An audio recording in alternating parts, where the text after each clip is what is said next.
The vision? An expanded and improved inpatient hospital at The Ohio State University Wexner Medical Center. Planning started in 2016. And now in 2022, the reality of a new massive rebuild.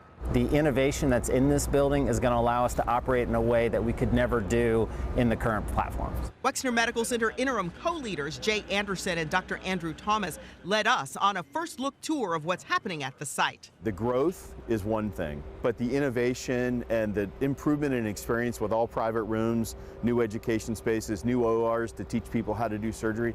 There's an expansion of the James Cancer Hospital built right into the project with a pavilion connecting it to the new hospital.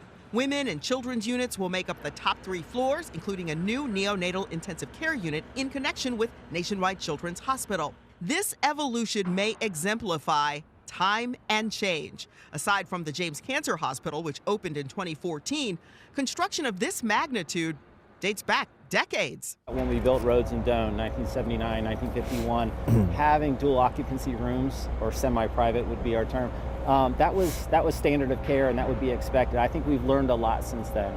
Among the lessons learned, the clinical power of private space for patients and their families.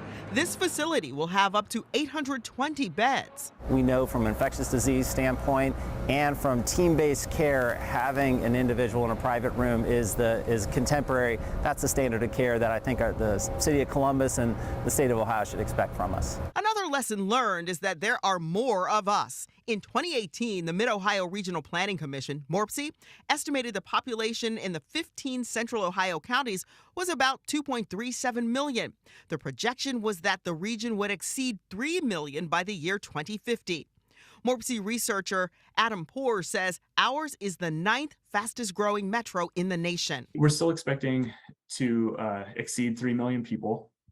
It's hard to say exactly how much at this point.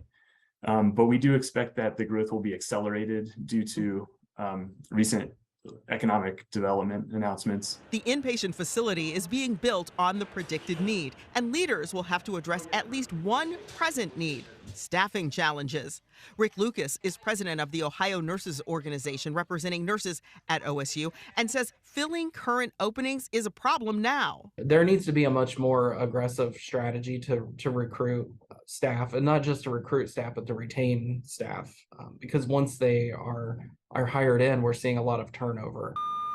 I asked about hiring and staffing. Chief Operating Officer Jay Anderson told me OSU Wexner is not immune to problems playing out here and across the country, and they're committed to having the workforce to fully open in 2025. It's been a challenge, but what we've seen recent months, applications are now up. We're seeing momentum in the healthcare workforce, so we're confident 3 years from now we'll be in a good place.